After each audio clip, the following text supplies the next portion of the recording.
Bonjour à toutes et à tous et bienvenue dans cette nouvelle émission Parole de foi.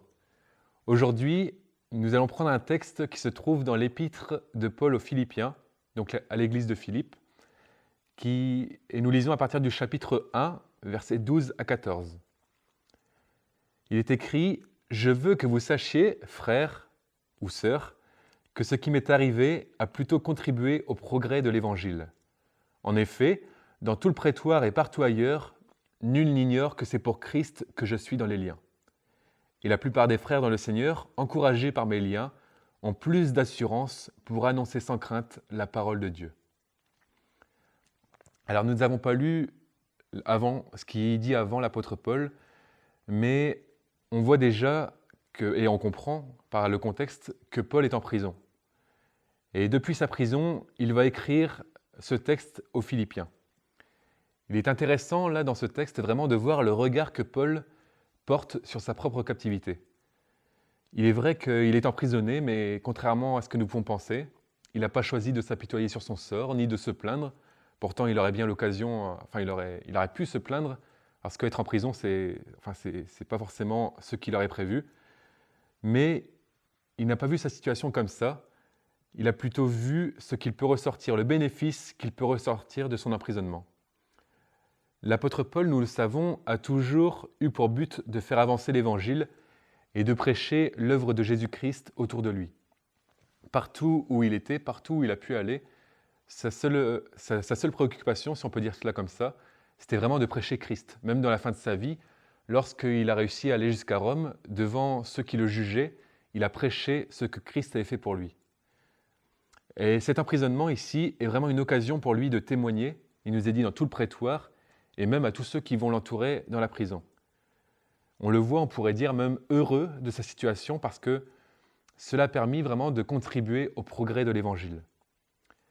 On voit qu'il n'a pas regardé sa situation, même difficile, avec son regard à lui, avec un point de vue humain. Parce qu'en plus, à cette époque-là, les prisons, ce n'était pas un très grand confort, et ni l'hygiène qu'il y avait dans cette prison, ça ne devait pas être très terrible.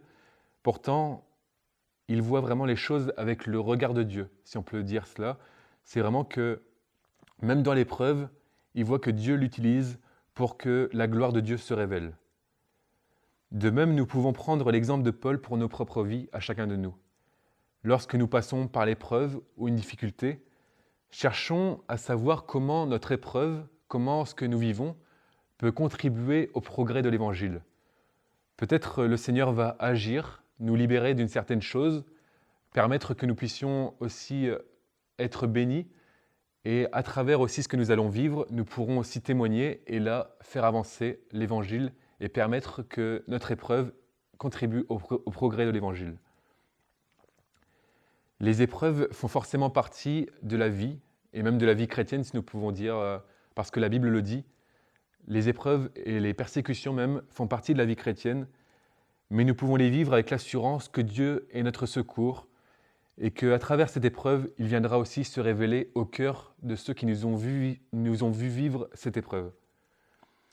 Il y a un verset qui est bien connu et que nous connaissons bien, nous, en tant que chrétiens, qui nous dit « Nous savons du reste que toute chose concourt au bien de ceux qui aiment Dieu, de ceux qui sont appelés selon son dessein. » Donc c'est Romains chapitre 8, verset 28.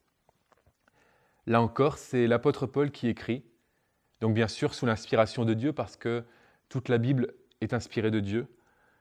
Et là, l'apôtre Paul écrit, et il en savait quelque chose, « Toute chose concourt au bien de ceux qui aiment Dieu ». Même les épreuves que Dieu permet sont aussi pour notre bien parce que certaines épreuves vont aussi permettre que nous puissions grandir dans la foi, si seulement aussi nous faisons le choix de nous confier en lui et nous ressortirons vainqueurs de l'épreuve, témoignant de la grâce de Dieu pour nos vies. J'aimerais vous partager un témoignage d'une femme qui a vécu dans les camps de persécution, les camps de concentration, durant la Seconde Guerre mondiale. Et vous la connaissez sans doute, elle s'appelle Corrie ten Boom. Elle a été dans ces camps parce qu'elle a abrité de nombreux juifs, elle a secouru de nombreux juifs pendant la Seconde Guerre mondiale. Et quand on lit son témoignage, on voit qu'elle a vécu vraiment des choses terribles. On voit autour d'elle, vraiment, il y a que de la destruction, de la désolation. On voyait des gens qui vivaient vraiment dans la misère dans ces camps. Pourtant, à la manière de l'apôtre Paul, elle dit que si elle n'avait pas été dans ces camps de concentration, elle n'aurait jamais pu témoigner à toutes ces personnes qu'elle a rencontrées. Et elle a vu cela comme ça, elle n'a pas regardé ces choses terribles qu'elle a vécues comme vraiment un moyen Enfin, elle a vraiment vu ces choses qu'elle a vécues comme un moyen que Dieu utilisait pour témoigner aux autres.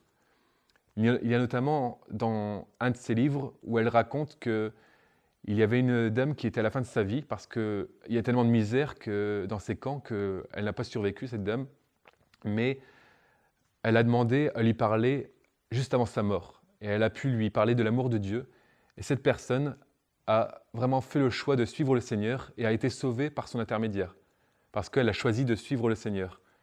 Et là, on voit que si Corrie ten Boom n'avait pas été dans ce camp, c'est ce qu'elle dit elle-même, eh bien, elle n'aurait pas pu témoigner à cette personne et cette personne n'aurait pas pu être sauvée. Vous voyez, comme l'apôtre Paul, même là où il y a tout qui est ténèbres, on va dire, autour d'elle, Corrie ten Boom a continué de témoigner de l'amour de Dieu et de nombreuses personnes ont pu recevoir le Seigneur dans leur cœur. Dans la suite du verset que nous avons lu en introduction, on y voit que beaucoup ont été encouragés aussi par les liens de l'apôtre Paul et ont témoigné de la parole de Dieu sans crainte et avec plus d'assurance. Parce qu'ils ont vu ces personnes, ils ont vu comment Paul avait vécu ces choses et ils ont vu qu'il ne s'est pas arrêté à ce qu'il a vécu, il ne s'est pas arrêté à son emprisonnement, mais il a continué avec assurance de prêcher Christ. Alors, les autres ont été aussi encouragés de ce qu'il a continué de prêcher Christ et eux-mêmes ont prêché avec plus d'assurance le Seigneur. Nous avons dans la Bible aussi de nombreux témoignages d'hommes et de femmes, même dans nos églises. Si nous regardons autour de nous, nous voyons des personnes qui, par leur foi et leur confiance en Dieu, ont tenu bon dans l'épreuve. Et nous sommes grandement encouragés quand nous voyons leur foi, et nous pouvons aussi grandir nous-mêmes dans la foi, et nous souvenir que Dieu peut faire aussi quelque chose quand nous passons nous-mêmes par l'épreuve. Pour qu'aussi notre vie soit aussi un témoignage de foi par la suite, pour les autres qui passeront eux-mêmes par l'épreuve. Soyons vraiment encouragés par cette parole, ce témoignage de l'apôtre Paul, ce témoignage aussi de Corrie ten Boom, et que nous puissions nous rappeler chaque jour que Jésus a remporté la victoire, qu'il nous rend vainqueurs, qu'il nous rend plus que vainqueurs même, comme le dit l'apôtre Paul à nouveau dans Romains 8. Même si nous arrivait le pire des malheurs, que nous puissions dire, comme lui-même, « Christ est ma vie et la mort m'est un gain ». Voilà, sur cette parole, soyez vraiment bénis, que le Seigneur vous bénisse abondamment, et je vous dis à bientôt pour une nouvelle vidéo.